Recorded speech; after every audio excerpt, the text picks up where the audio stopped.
This is sort of an encore. He's been in this community before.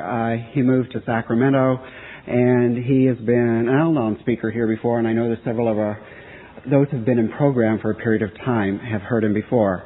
I believe it was 1988 when he spoke last. Anyway, our speaker is Christopher S. from Sacramento. It's a wonderful story. It's been a lot of fun. A lot of people know him from program here, and without further ado, Christopher S.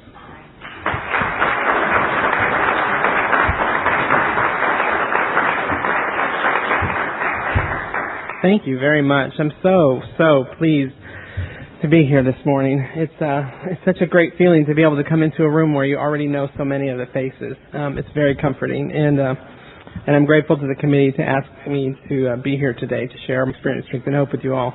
Someone asked me before the meeting, how would you like to be introduced? And so I was like, well, something simple.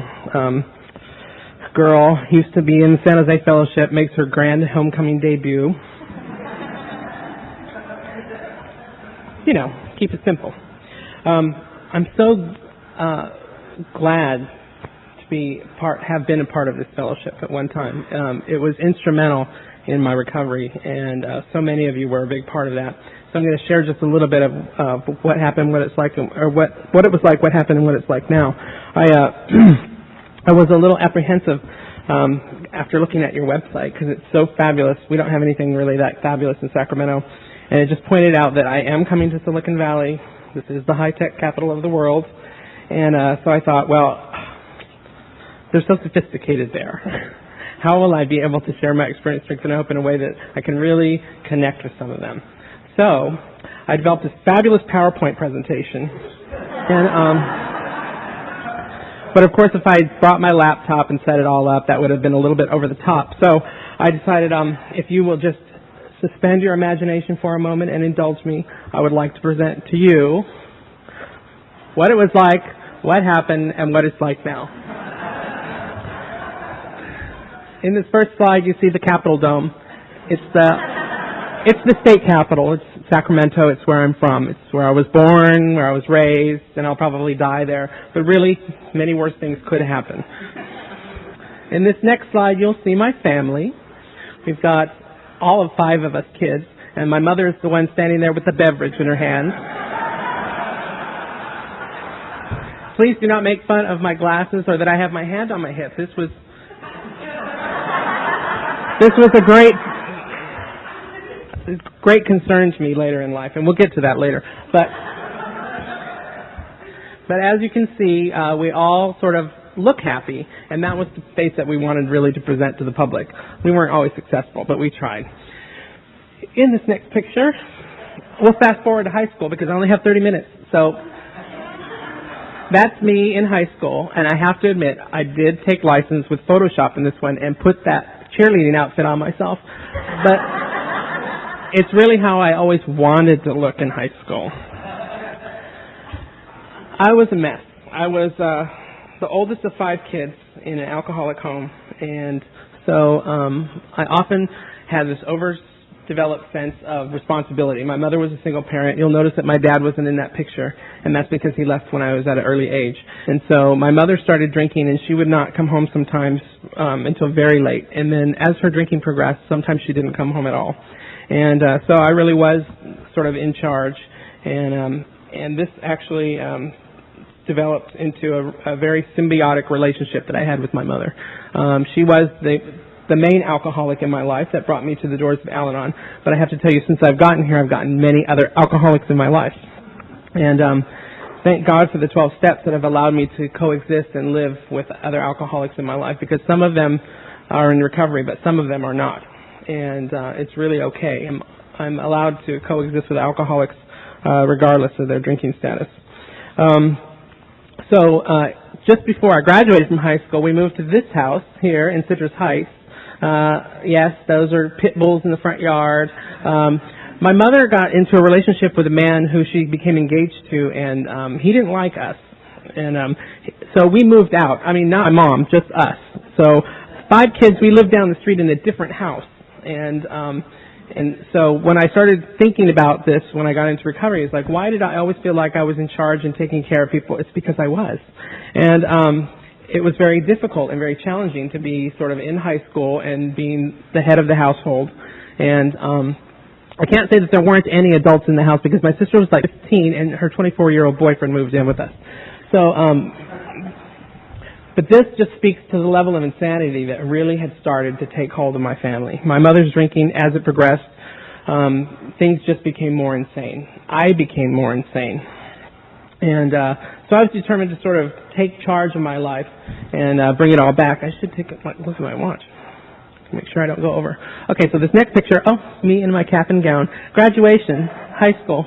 Yeah, because I had sort of decided that that was going to be a turning point in my life. I was going to move out, come out, and sort of be my own person. And so I did that all in 1 week.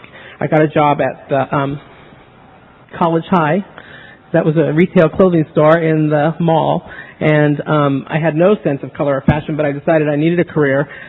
And so I moved out and sort of took care of myself. I thought that would solve the problem. It did not, because I was constantly being drawn back to the insanity that was going on at home. And I would rush home to sort of rescue things when things fell into disrepair. And it became very difficult. I contemplated suicide quite often. And it's really a miracle that I survived. So I decided I needed to fix that. I should probably stop at this point and show you a picture of my drug of choice. And that would be this gelatinous ooze, which is a chemical in our body, and it is known as, I'm sorry, I'm having a difficult time today.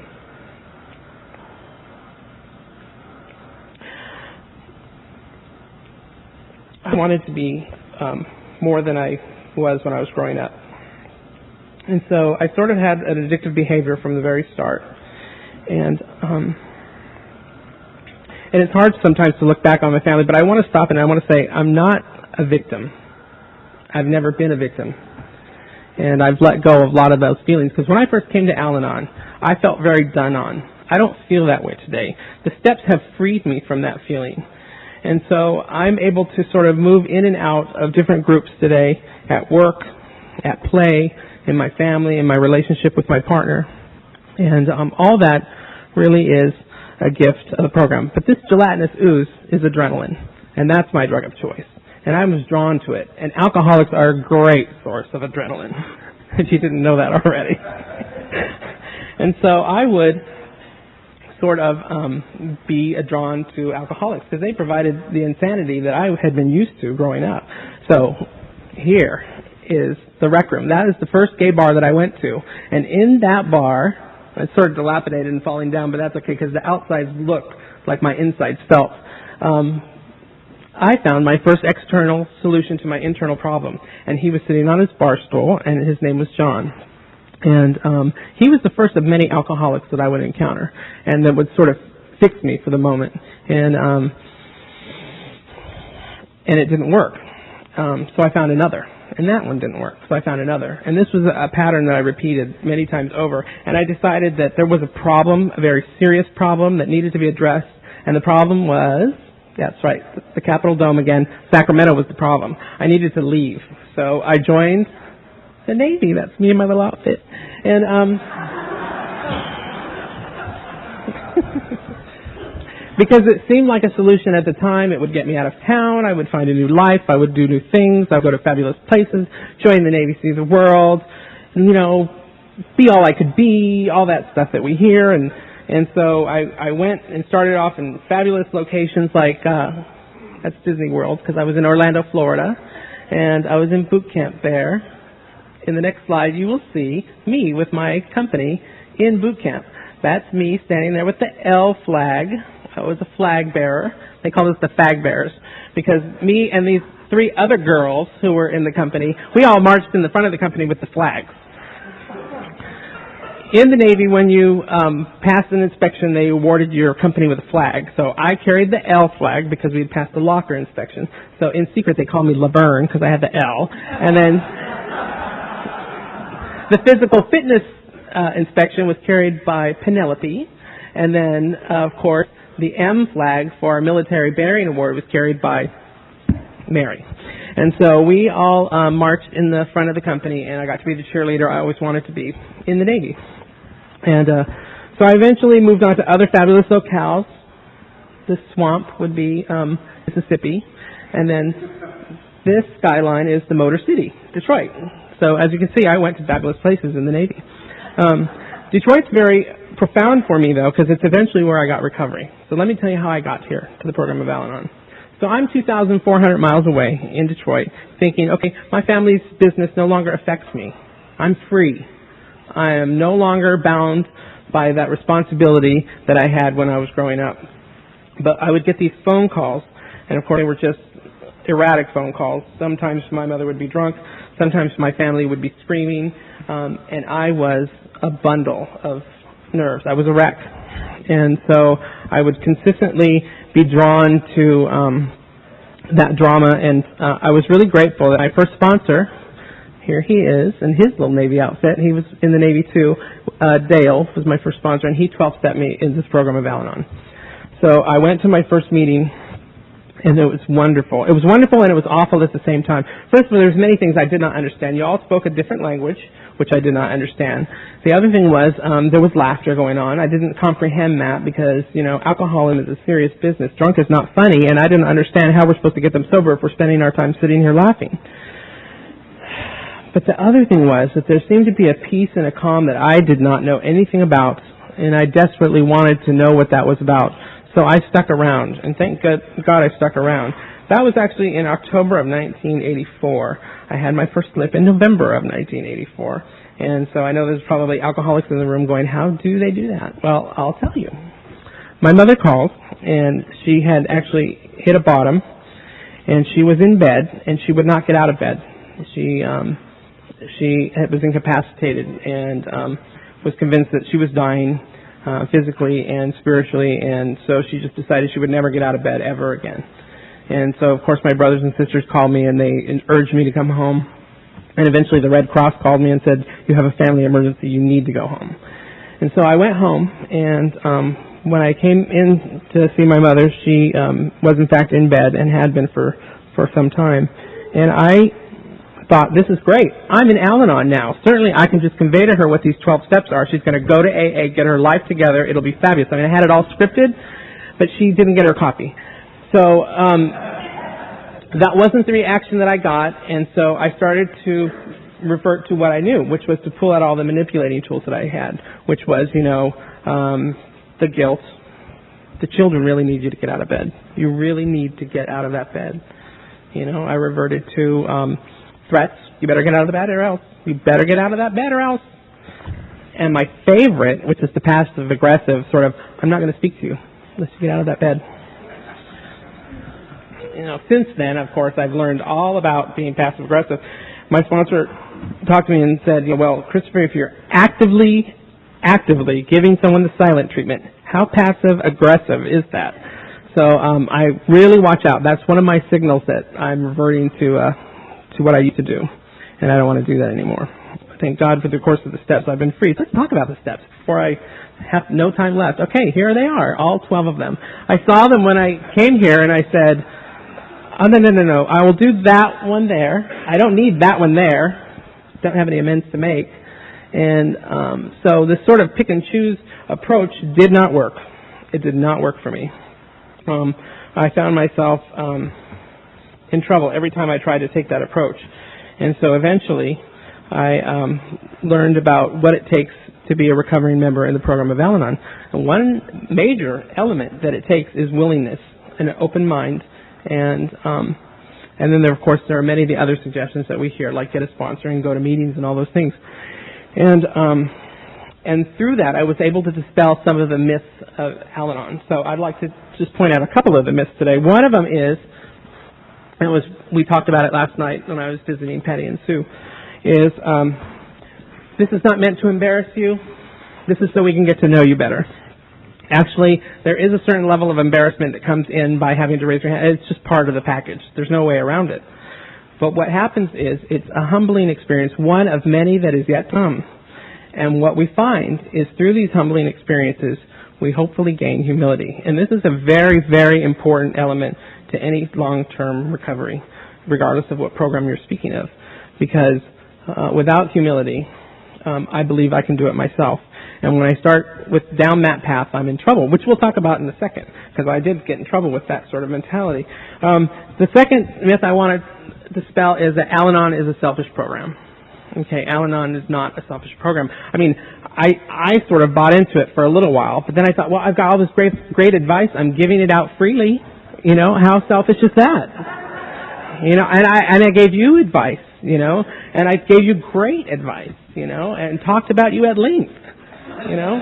If you happen to be in the room to get the advice, that was a bonus.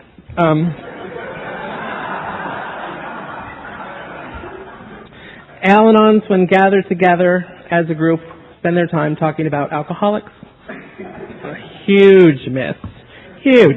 I mean, if the methodology of my little speak up here hasn't already convinced you that I'm absolutely insane, I don't know what else will. Okay? So the process of recovering from a seemingly hopeless state of mind and body is very time consuming, and I assure you it leaves very little time to talk about you. Very little time. When I pack my bag to go to the Al-Anon meeting, there is no room left in my purse for your issues. Okay. Now this myth, and this is really, really one of my favorites. These 12 steps are but suggested. Yes, that's true. That's what we say. But the reality is that I suggest that you take in a breath after you exhale one and continue ad infinitum if you like that feeling of consciousness and if you would like to continue living. You know, it's really that simple. You know, the word pull on a ripcord when you're jumping out of a plane, that's a good suggestion to follow. I had a sponsee recently who said, do I really have to do this? I mean, after all, there are suggestions. There are no have-tos in Al-Anon, and I could not argue. That is true. There are no have-tos. But we have damn well betters ad infinitum. We have plenty of those. So think of it as one of those. I have been blessed in that I was able to get recovery, and I was able to work through some of the steps. I did 1, 2, 3. I need to point out that the meetings in Detroit are very different than they are probably anywhere else, but certainly different than they are here in San Jose when I moved here. And that is that there are tables set up, and whatever step you're on is what table you go to. And this was a very difficult concept for me to grasp because I was always at the first step table, and that made me mad. Because I wanted to be over at the 12th step table where I was sure they were talking about how really to keep people sober. And so I would work my way up, and I would get frustrated because I would get to 3, and that's where I would stop, and then I would have to go back to 1. And I did this 1, 2, 3, 1, 2, 3 for a very long time. I was asked to speak at a conference as an Al-Anon speaker in 1987. So by this time I had like 3 years in Al-Anon, and my sponsor said that I couldn't accept the invitation because I hadn't worked the steps. I was still on 3 years into the program. You know, I thought it was like a step-a-year program thing. And how can you really talk about the steps? How can you transmit something you haven't got? And so we agreed that I would do my 4th and 5th, and I could go to this conference. So he just sent me the most wonderful email the other day because he reminded me of my first 5th step. In that little CRX car that he had, driving to Toronto was a 4-hour trip, and that was where I got to relieve myself of the burdens that I had been carrying for so long. And what I got to get from that experience was that so much of what I had done before was circumstance. Circumstances is what brought me to Al-Anon. And if you stay here long enough, your circumstances improve. But that doesn't mean that I'm not still a co-alcoholic. It's very important that I keep that in mind. And I call myself a co-alcoholic because when I arrived in 1984, that's what we called ourselves, at least in Detroit. And words like codependent and other words didn't really come about until later. But I like the term co-alcoholic because it really, for me, sort of defines the parallel that I have, the symbiotic relationship I have with alcoholics. When they're on a roller coaster ride up, so am I. When they're on the roller coaster ride down, I'm sitting right next to them. And the reason I'm feeling like I have no control is because oftentimes I am not driving. I want to think I'm driving. I want to think I'm in control. I want to think that I'm really running the show, but the reality is that control is an illusion. I finally did get the first step. Stepping back just a second, I got the first step very clearly and recognized that I had no power, no control over what my alcoholic does. I eventually moved here to San Jose. So there's the skyline. Of course, that was the skyline in 1987. So, you know, just pretty much the Fairmont. Everything else is sort of smallish. And if this had a soundtrack, maybe you'd hear Dionne Warwick singing, you know, If You Know the Way. So here I am, and it was a great fellowship. Really embraced me, made me feel welcome, made me feel cared for, and it's really what I needed at that time because I was going through some serious stuff in my life, and I really needed the support of fellow co-alcoholics to pull me through that. And when I trusted in that power, because there were times when I didn't feel like I had a God in my life, when I trusted that the power could reside in the group, even if temporarily, I was okay. And so I would go to meetings to get that power because there is no substitute for meetings. You know, along the lines of not being able to transmit something you haven't got, by the same token, you cannot receive something you're not present to get. And so there is no substitute for meetings. If you're not making the meetings of Al-Anon, you're definitely selling yourself short. So many of the suggestions that we get are so very good, and as long as I maintain an open mind and continue to work towards those, I'm actually doing pretty well. So what happened when I got to San Jose? Well, one, I met my partner Rob, so I'll introduce him. We've actually been together for a while now. Rob is an alcoholic, I can say that, and so great, you know, I got another alcoholic in my life, but I'm improving. This one's in recovery. Okay. So that was a new thing for me because I hadn't had recovering alcoholics in my life. I'd only had using ones. Even when I first moved to San Jose, I grasped onto an active coke user, and that was, you know, another story. So this was really new and interesting. You know, we decided we were going to go slow. We weren't going to move in together or anything like that. And then that Loma Prieta thing happened. And so he moved in with me for just a short time while he looked for his own place. And to this day, I still have to throw the classifieds at him once in a while and say, look harder.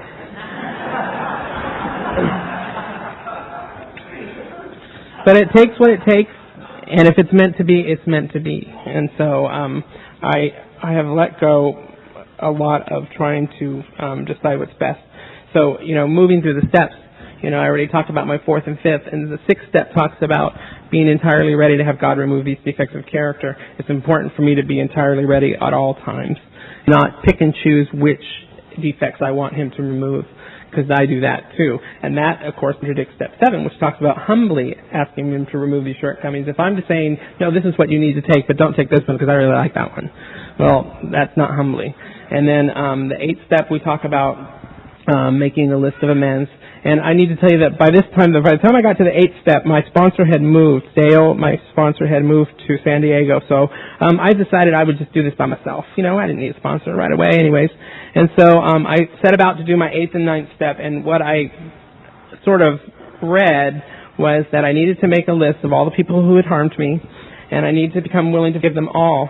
And so in my 9th step, I actually did that. I actually went to people and said, you know, I need to sit down and talk with you. I need to let you know this is what you did to me, and it's okay, I'm over it.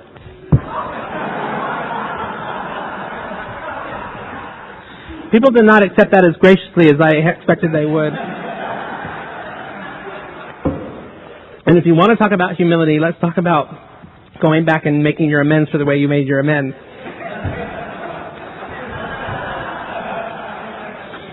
What I need to remember is that co-alcoholism is a disease of the mind and body, and therefore the answer is not there.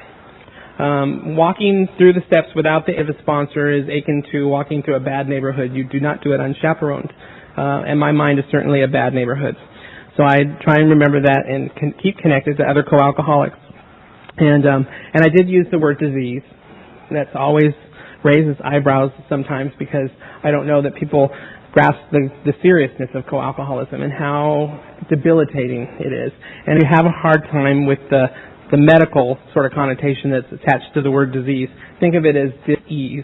Co-alcoholics are certainly at dis-ease. We can probably agree on that. So if that's what works for you, then grasp onto that. But co-alcoholism is certainly a disease, and I really wanted to recover from it.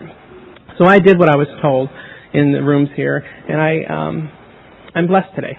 I'll fast forward because I really have very little time left. But I finally made it to Sacramento, which was my real homecoming. I got out of the Navy because I was stationed here at Moffett Field until '91, and when I got out, I said, okay, I'm moving back to Sacramento, which Rob, of course, jumped on the bandwagon wholeheartedly. And we moved Sacramento, and that's where I'm at now. I'm in a career that's very different from the Navy. I coordinate the Gay and Lesbian Center at UC Davis right now, and so that's a huge change, obviously, from what I was doing here. And I would like to tell you it's a huge improvement, but at times it is really not. But what I've got now is the steps. And more importantly, or as equally importantly, I should say, is I've got the traditions. Because when I first got here, I was told that the traditions are to the group what the steps are to the co-alcoholic. And I don't believe that anymore, because I've been able to apply those traditions in my life as a singular person and find relief from the insanity. If anything, I believe maybe, okay, the steps keep us from committing suicide, and maybe the traditions can keep us from committing homicide. But I use them. We were talking about this last night. I've really got some stuff going on at work, and it's really been insane. And so I've looked at the traditions, and what jumps out is Tradition 10. We were just actually talking about Tradition 10 last night at a meeting I was at, and that is that we have no opinion on outside issues. So at work, we have like a mission statement, which I sort of believe in because otherwise I probably wouldn't be there. And so all this drama that's been going on, which has sort of fed into my, adrenaline, doesn't have anything to do with what's going on at work. And yet I insist on voicing my opinion and letting people know what I think and how I feel. And I don't need to do that. In fact, it's probably a more sane idea if I don't do that.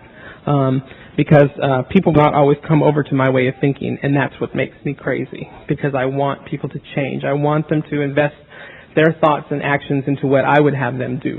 And that is a very dangerous place for this co-alcoholic to go. So I've been working on letting that go, and it's been very challenging for me. It's been very challenging. And I don't know that I would be able to do it without the support of the fellowship that I have in the program of Al-Anon. I have a home group. It's actually in Davis, and I really love the meetings there. They're very small. There's only I think there's like 5 people in my home group, and it fluctuates to maybe 6. And but I'm grateful, and I'm going to wrap this up because I don't want the tape to run out. But I want to point out the one thing that I really have gotten from the program of Al-Anon, and that would be this. It's a mirror, and the beautiful thing about that is that if we look in there, we see different things. If you all look in there, you see all of you. And I certainly have been given that. I have been given the wisdom that you have imparted on me through your experience, strength, and hope. And as long as I remain open to that, I'm actually doing okay. When I look at it, I see myself. That's another thing I've gotten that you've all given me. You've given me a sense of self and self-worth and self-love and hope. I have recovered from a seemingly hopeless state of mind and body that I lived in every day. And being free from the bondage of that has actually come from all of you. And so there is no way that I could possibly repay you back for what you've given me. But what you've asked me to do is to use the 12th step to carry that message to other people who have families of alcoholics who are suffering. And that's my responsibility. For that, I'm responsible. So, and part of that was being asked to come here today and share with all of you. So hopefully we did a little bit of that today. Thanks.